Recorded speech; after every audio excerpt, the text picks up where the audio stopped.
So weirdly, almost miraculously, I am no longer tired.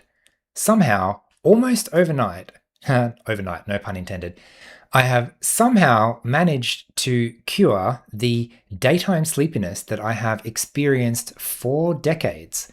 So, what changed? Well, something quite specific actually.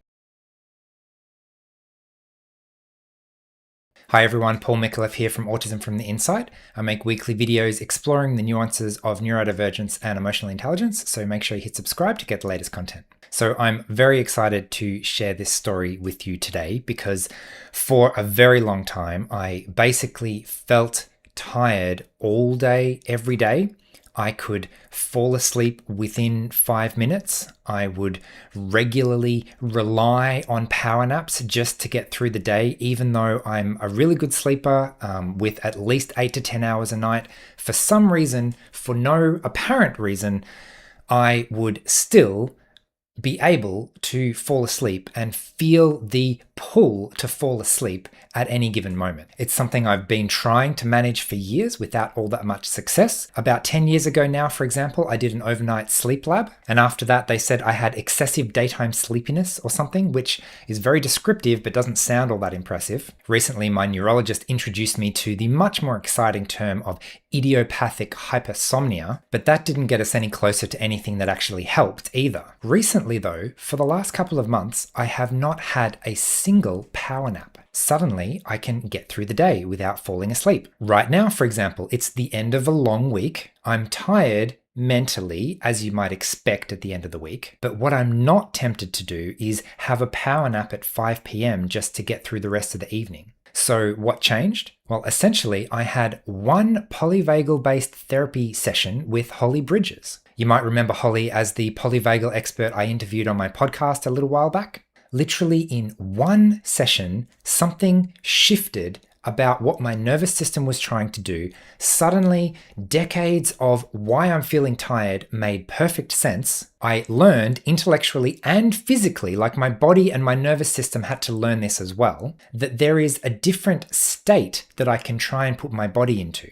One where I'm alert and relaxed at the same time. What I learned from this session is that my nervous system needs to relax, but it doesn't know how to relax without sleeping. So previously, I was literally equating those two things. If I'm not working, I have to be sleeping. If I'm not actively doing something, I have to be sleeping. It was my nervous system shutting down my whole body for 20 minutes, saying, "Oh, you're safe now. Quick, turn off everything." And because of this, whenever I tried to do a low energy activity, I would start to feel tired almost immediately. So now with this new practice and this new self-awareness, I do things like, I need to have a power nap, or at least my body was telling me that. So instead, I'm going to choose another low energy activity where I'm less likely to fall asleep.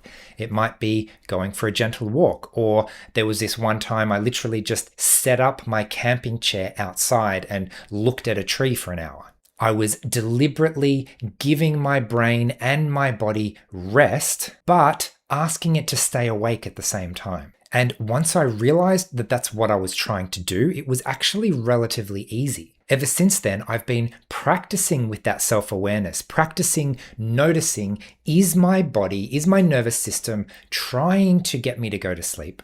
And if it is, I just remind it, we don't need to go to sleep right now. We are going to relax without going to sleep. So that's really nice. It's so nice after decades to just feel awake and to be rested and to look around and to notice things and to engage with the world without constantly feeling like I'm going to fall asleep. And for a little while, I was really angry, for lack of a better word, at conventional medicine for not being able to tell me this earlier. But in hindsight, it kind of makes sense. It takes decades sometimes for new discoveries to make it into the mainstream consciousness. I literally asked 2 GPs and an expert neurologist Do you know any polyvagal-based therapies? Do you know anyone who works with this? And their answer was no, not really. We've got no leads for you in that sense. But in hindsight, it makes sense because it's just so new that the information isn't in that mainstream consciousness yet. In fact, and you've probably heard me rant about this before, the whole of modern science and Western medicine is based on the assumption that if you control all the variables except one, you can figure out what that one thing does. And in a system like a body, that is just not always the case. To understand how a system works, to learn how a system works and work with it, is just a completely different question to running a medical trial where everything is controlled except this one thing that we're measuring. To give you an example of that, what happens when you push down the accelerator pedal in a car? Well, the answer is it depends. Is the car on? Is the car in gear? Which gear are you in? How fast are you going? In other words, the configuration of the system of the car and the transmission is going to lead to radically different results for that same input.